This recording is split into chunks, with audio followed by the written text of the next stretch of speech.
Hirata. You are listening to the Hearth of Hellenism podcast with your host, Angelo Nasios.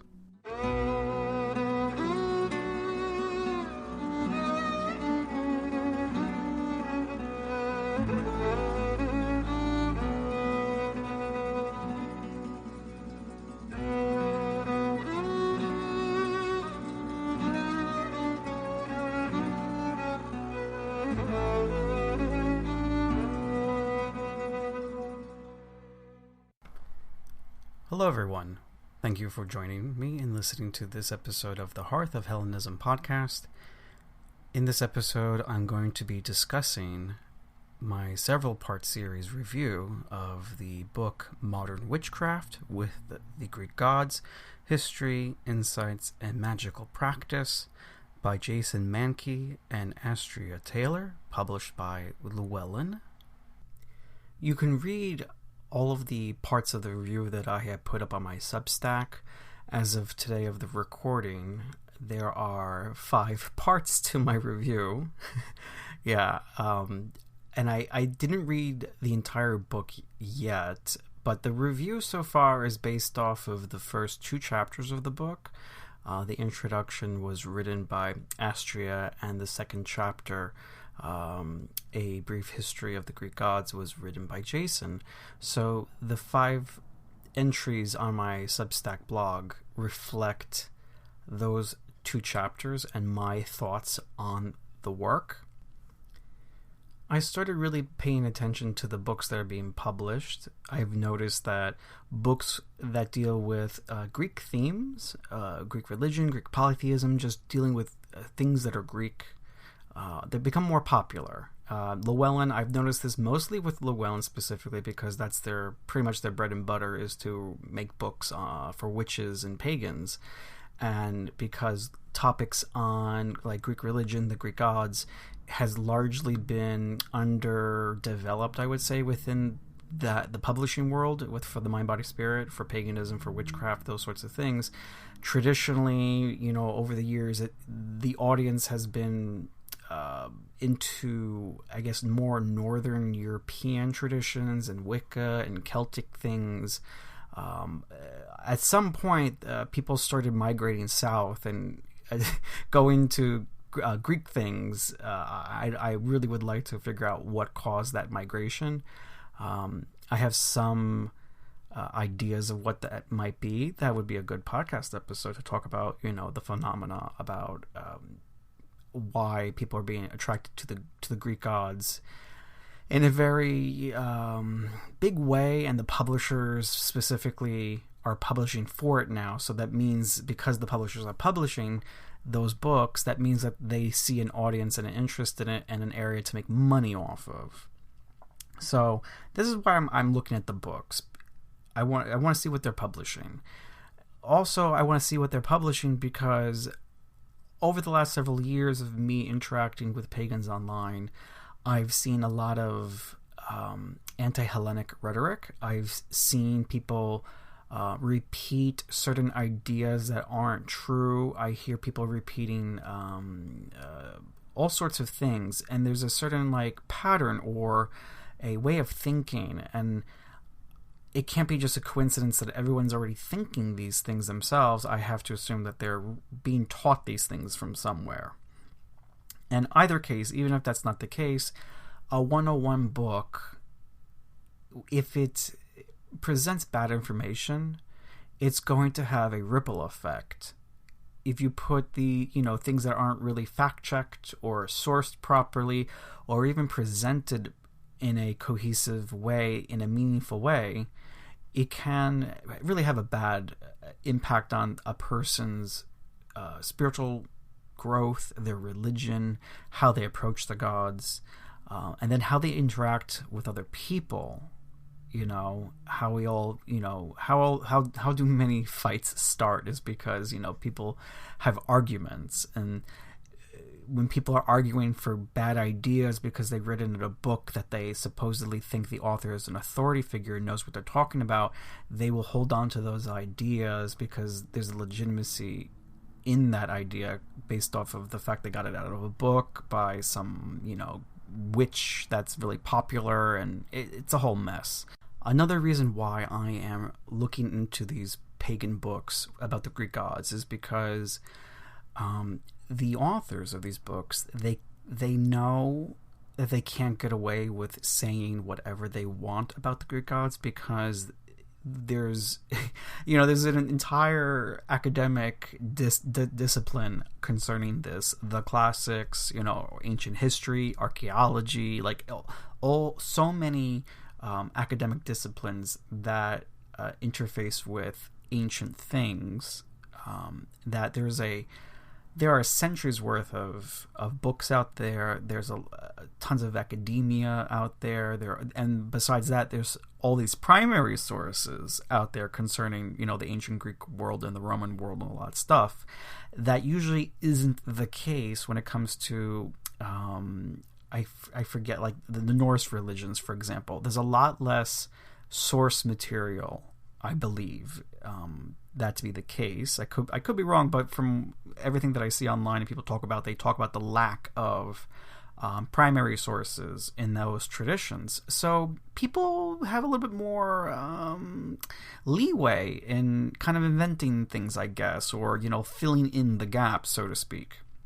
That really isn't the case with things concerning Greek culture. We have, the Iliad, the Odyssey. We have all of Plato's works. We have tragedies and comedies. We have so much materials that for someone to write a book on how to actually try and teach these things to someone to practice, they have to show that they have somewhat done some sort of reading, that there are citations, because it's those citations that give the pagan author their legitimacy, along with whatever they're going to present as their personal experiences with the gods. But they have to show citations to show that what they're saying is rooted in some sort of legitimacy, either the primary source itself, or to cite a scholar and use the scholar's opinion, their interpretation, as something that you can then apply to your practice. And this is so interesting, that this phenomena, because you really don't see this in other religions, where for example, like a Greek Orthodox person isn't reading Orthodox scholarship to determine how they do their religion. You see a lot of this in pagan circles, where they have to do a lot of homework in order to do their religion, and I just find this really interesting. And there's a good article out there by a classicist, Sarah Johnston. She wrote an article called "Whose Gods Are These?" A classicist looks at neopaganism, and I highly recommend people to read this article. And I'll see if I can put that in a link somewhere in the description. But I do reference this in the first part of my review of the book, and the part of the article that Sarah writes, she writes, I quote, "Neopagans base their practices and systems of belief not only on the ancient sources, but also, and even more directly, on the work of those who study the ancient sources. That is, they create their religions by drawing upon the scholarship that we produce." So part of my review of modern witchcraft with the Greek gods, and any pagan book that deals with the Greek gods, is looking for how these authors, who are not scholars themselves but are practitioners, how are they using scholarship in creating their religions. I think that's very fascinating to understand how the sources that scholarship produces. Because remember, scholars, these classicists, ancient historians, archaeologists, they are not producing this scholarship for practitioners. They're not here trying to, create manuals on how to be a pagan. So their ideas, whatever they say, whatever opinion that they give, interpretation that they give, it may be very insightful, it may be relevant, and it may not be relevant at the end of the day. We have to keep in mind that what a scholar who isn't a practitioner, a classicist, who doesn't worship these gods, who knows what their actual religion is, we have to be careful of what they say, how farly it impacts our own thoughts as practitioners and how we approach our traditions concerning the gods. This is very important. And this brings me now to the book itself. I'm looking at this right here in front of me. In part 1 of my review, I look at the first citation that Astrea Taylor makes in the book. So she writes, "Witchcraft and magical concepts proliferated in the ancient world, especially in connection with pagan deities. Historians believe the vast majority of ancient Greeks used magical practices with deity reverence in order to enhance their everyday lives." Citation. Now, I looked at the citation. The first citation she made after this statement comes from a graduate thesis called "From Daemon to Demon: The Evolution of the Demon from Antiquity to Early Christianity," from page 7 in chapter 2 of that thesis, "Magic, Religion, and a Short History of the Daemon." The only text from this page, I looked up the thesis now, and I found the thesis online. You can find these things. It's very easy to find them. And I went to page 7 that Astrea cites, and what she wrote and where she put the citation, it's not in the page. It's not in the thesis. That page 7 of that thesis does not talk about what she says about how historians believe, which historians believe that the vast majority of ancient Greeks used magical practices with deity reverence in order to enhance their everyday lives. When I read that page, there's nothing in that page that actually talks about, magic and enhancing your life and all this stuff. The only sentence on that page that comes close to what she wrote that has the word everyday in it, everyday life, says the following: "Thus, this shows that magic was not necessarily some arcane thing inaccessible to most, but was present in everyday life."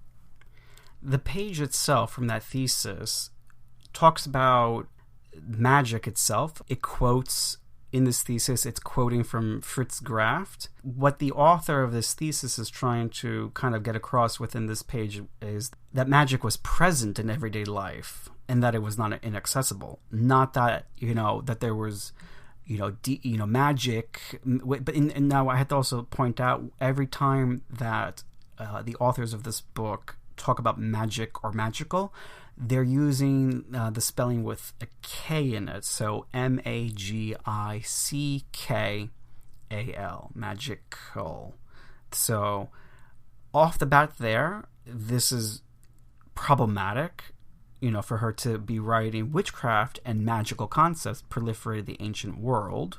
Historians believe the vast majority of ancient Greeks used magical practices." No, historians would not say this. They wouldn't spell it that way. Number one, they wouldn't spell it with a K, because the spelling of magic with a K comes from Aleister Crowley. And in the field of classics or ancient history, they're not going to use that spelling, because that's not the accepted term for understanding magic in the ancient world. We use the normal spelling of MAGIC. I know it's it might be splitting hairs, you might think, but this is very important. And the reason why it's very important when you read these books to read the words that they use and how they stitch together sources, academic sources particularly, and how that relates to the words they use. Because how Astrea or Jason, the two authors of this book, how they understand what magic is with a K, and what the reader of the book understands what magic is, again with the K, is different than the scholar who is studying magic in the ancient world, or magic as the ancients themselves understood it. That kind of, the Greek word magia, which is translated into English as magic, is very different from this occult modern idea of magic. And when someone who's reading this book doesn't understand the difference between the K spelling of magic what that might entail. Again, for I would assume that they would include just about almost anything under that term as magic, including divination or all sorts of things that the ancients themselves might not include. Mind. There were some other things that I saw later on in the book that they like included as magical practices, we'll get to it later. But it's just like this doesn't match what anything in academia or the ancients themselves. So you're causing confusion. You're projecting onto the past your ideas of magical practice, and you're trying to appropriate the ancients into your ideas that are not part of the ancient world. So this is very problematic, okay? So read part 1 of the review if you want a full account of those issues about the improper use of a source, and also the conversation over magic, Mankey, those distinctions. In part 2 of my review, I talk about Taylor's arguments now. She does a lot of work trying to debunk the argument she puts forward that people will say, there are some people out there who say you shouldn't do magic because the gods will punish you, that the gods, it's hubris to do magic, and I'm going to tell you why that is wrong. And so she tries to debunk that or to refute that by the following. So she writes, she points to the myth of Icarus now. She writes, although Greek myths document the gods punishing people for being excessively prideful, it was never for witchcraft or magic with a K. Remember, it's always with a K when they spell magic. One of the best-known ancient Greek stories of pride and punishment was the story of Icarus. His father created wax wings for him, which allowed him to fly through the air just like a god, or so he thought. As Icarus started to fly toward the sun, the heat melted his wings, causing him to fall into the sea and perish. His wings weren't magical, though they were a technological invention. His fault lay in his thinking that he was immortal and as powerful as a god, a belief that most witches do not adhere to. And this comes from page 3 of the book. There's so much wrong here. So the myth of Icarus is an excellent example of the consequences of hubris, the excessive pride or self-confidence that often leads to a person's downfall. The myth, however, does not feature any god who punishes Icarus. Icarus's downfall is the result of his own actions. His hubris and lack of phronesis, practical wisdom, led to his demise. Myths that involve gods directly punishing a mortal for their hubris are numerous, but Icarus is not one of them. Why did Taylor choose Icarus? It doesn't really make sense. It doesn't prove her point. Beyond a surface reading, this myth has deeper esoteric meanings. One only needs to apply a bit of Platonism to understand those meanings. If you want to consult the ancients themselves on this myth, there is a good exegesis by Lucian. He writes in his book titled Astrology, Icarus was governed by youth and recklessness and sought not the attainable, but let his mind carry him to the zenith. He came short of truth and defected from reason and was precipitated into the sea of unfathomable perplexities. End quote. Taylor identifies Icarus's fault as him thinking that he was immortal and as powerful as a god. This seems to be her own interpretation, as I cannot find that sort of exegesis from primary sources that I have read. The quote that I give is a good example of an ancient accounting and explanation of Icarus. There's no mention of Icarus thinking that he was immortal or powerful like a god. This is a good example of, again, a pagan book written by someone who isn't trained in the history of these things or the primary sources or how to actually do the research in the primary sources, it seems, because if you're going to reference a myth, to prove your point, you don't think to find out if there's anything out there that the ancients said about Icarus? It seems not. It seems that, the author decided to just reference the myth and then provide their own interpretation to that myth. But how is the reader of this book supposed to know? This is the problem here. How is the reader supposed to know between what is factual in the myth and what is factual in the interpretation? Because reading the book, if you're not aware of these things, you would likely assume that what Astrea is saying might be true, that, oh yeah, Icarus thought he was powerful like a god. And what happens when someone reads that? They're going to repeat it. They're going to repeat it, and everyone's going to slowly develop this idea that Icarus thought he was a god, and he was punished by a god for that. It's like, no, honey, no. This is completely wrong. So that's part 2 of the review. I talk about that particular issue about Icarus, and then I also address her claim that, she claims that in myth and in Greek fiction, witches aren't the figure of people who get punished. I also address that in part 2 of why that's the case. Again, Taylor doesn't do her research. I can tell that there's not a lot of real research going on here so far in the introduction, and it's problematic. And then in part 3, I talk about how Taylor uses the Greek magical papyri as a part of her argument. I'm going to kind of skip this part. I'm not going to talk about part 3 in the podcast here. You can go read part 3. It talks about the Greek magical papyri.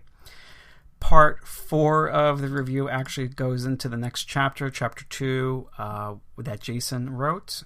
So part 4 and part 5 of my reviews deal with chapter 2.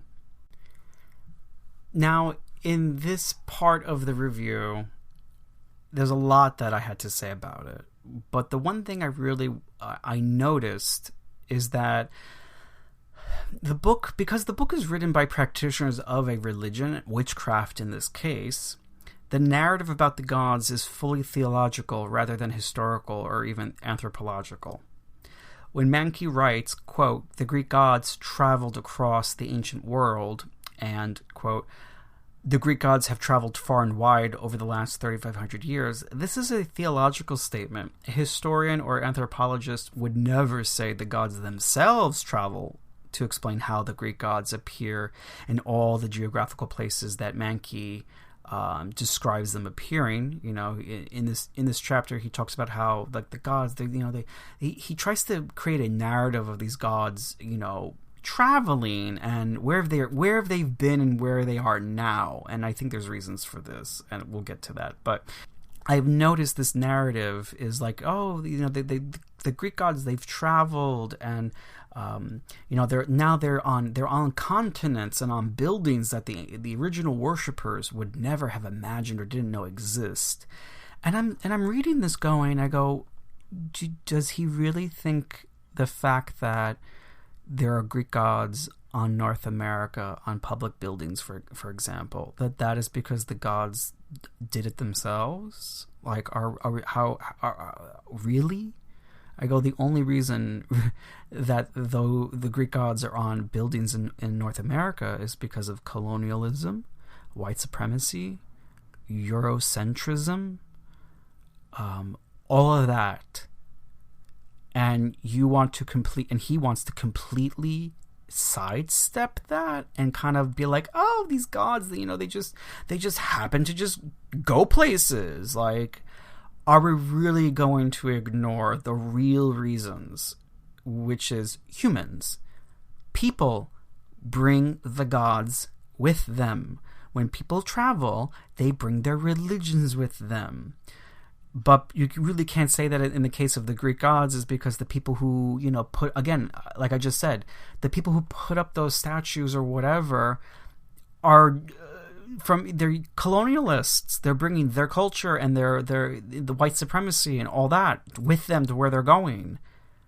This isn't the gods just wanting to I'm going to go to North America. I'm going to put myself up on a building. Like, come on. And then this it got me thinking. I remember what Astrea said in her introduction. She wrote, most historians agree that ancient Greece shaped the world that followed, and some of the best parts of our society may have come from the Greeks. It's our opinion that the Greek gods were behind these improvements, and they continue to evolve alongside humanity into the modern era. Page 4. This framing made by the authors reminded me of an article called The Whitening Thief, Latent White Supremacy in Percy Jackson.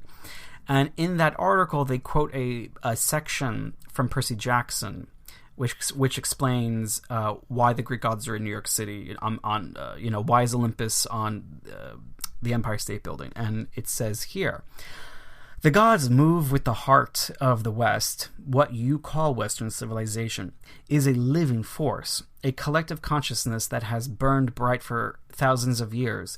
The gods are part of it. You might even say they are the source of it, or at least they are tied so tightly to it that they couldn't possibly fade, not unless all of Western civilization were obliterated.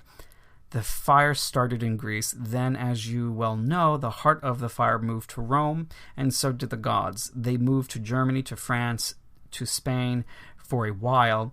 Whether the flame was brightest, the gods were there. They spent several centuries in England, and yes, Percy, of course they are now in your United States.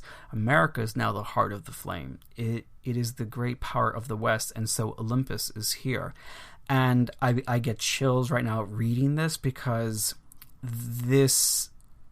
it reminds me so much of the framing of how Jason and Astrea are framing things about the gods traveling. These gods, Zeus has roots in like Indo-European, thousands of years ago, and then, the god came down into the Aegean, and then the gods spread over here, and the gods spread over here, and then and they trace this timeline of like the gods, supposedly the gods are, doing these things. And it's not. It's people. People are doing these things. People have religions. People make images of gods. People write about them. It's people doing these things. And they completely ignore the people because they want to focus. Again, I think they want to focus. They want to try and create an argument that, it's the gods themselves doing these things, and that, they're here in America for whatever reason they put. And, they write, and I'm not saying that the authors are consciously promoting white supremacy. I just think that they are completely blinded to the fact that the ideas they put forward are rooted in white supremacy. So that is part 4 of the review. I talk about that and in a little bit of other things. Then in part 5 of the review, I'm still dealing with the second chapter that Jason wrote. And I find it also, all of this is just so problematic. He writes, there are many ways to tell the story of how the Greek gods spread across the earth. But the one he doesn't really talk about is people. Okay? He doesn't really talk about people in any important way. But going back to the quote here. But instead of beginning our tale in the usual spot, Greece, we've chosen to start in the heart of Eurasia, in the present day country of Ukraine and surrounding environs. There, starting about 6,000 years ago, a group of people we today call Indo-Europeans began spreading out across Europe and Asia. The Indo-Europeans were not a racial group, but rather a cultural group. They lived primarily as herders of cattle, which necessitated their need to travel. Firstly, since this is a witchcraft book, I think it's overkill to go so far back in time to try and tell your history of the Greek gods, since you are not actually talking about Greek gods now, but hypothetical gods that may be the Greek gods' predecessors. Also, the practitioners who would be reading this book won't be working with these hypothetical predecessors. They're going to be working with the Greek gods, or at least what they conceive of the Greek gods as being. So how does this really help the practitioner with their religion? I don't think this sort of narrative or presentation of history is really designed to help the practitioner in their religion. It's there to really un-Greek the Greek gods, to diminish the Greekness of them, to try to, again, I think that the large-scale narrative that is being constructed in this book is that these gods, again, like the author's talking to the reader, I think this is the implicit narrative, or what they hope that the reader picks up on, is that these gods that you worship, that we call Greek gods, they are bigger than the Greeks. They stem before the Greeks. They go further back to people who weren't Greeks, and they've moved through history with all sorts of other peoples into the Renaissance, into the modern world, and they include all sorts of things like Percy Jackson. They have a timeline. Jason writes a timeline of the Greek gods